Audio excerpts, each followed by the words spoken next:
Rated E for everyone.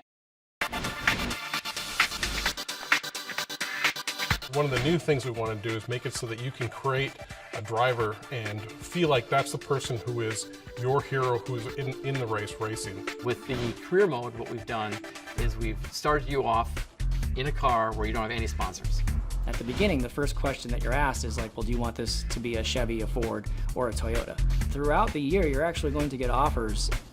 You'll have that choice, and you'll know, you can decide right there, if I choose this sponsor, I'm gonna have to go to Chevy, or I'm gonna have to go to Ford. Is that something that I wanna do? And then it's your job to finish races well, get noticed by sponsors, get paid by sponsors, and then sign new contracts, use that money to upgrade your car, use that to finish better in races, and then use the better finishing position to get better sponsors, better money, better car. There are things like your aero will be improved based on the money you spend on it. The horsepower of your car would be improved based on the money you spend on it. It's an investment. I mean, it's kind of hard, just like I would imagine it to be in real life to win a NASCAR Sprint Cup championship. You really got to devote some time to it. The season mode, we have 5 different seasons that we let you race. 6 race season all the way up to the authentic 36 race experience with the full chase. And then you can just pick a driver, your favorite driver. The car that you're racing is just like a normal, fully upgraded car.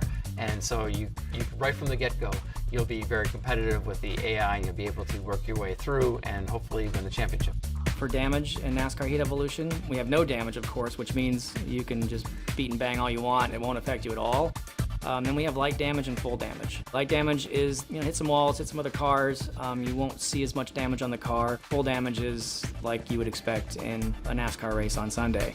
Taking a whole bunch of dents and your car just does not look any good anymore, then you're gonna have problems with your aerodynamics. You can blow your engine and you'll have to try to cruise your way back to the pits and get that fixed up.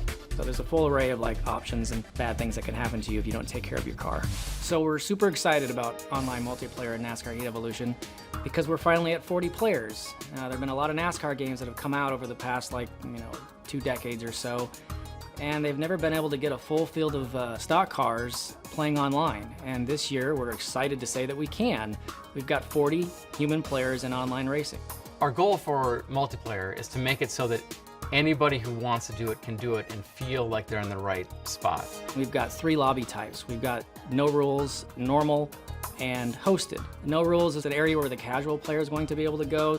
Normal is not quite hosted, but it's where people who might want a little bit more of a simulation experience, you've got some skill and you want to test your skills against those drivers of similar skill, that's the area you're going to want to go to. Hosted is probably going to be for a more serious NASCAR fan. The host can create the session, and that host can have control over the level of player that can join that room. So if you want to play with only people who are at a certain level, the host is going to be able to control that. It's going to allow people to control the type of player that they're playing with.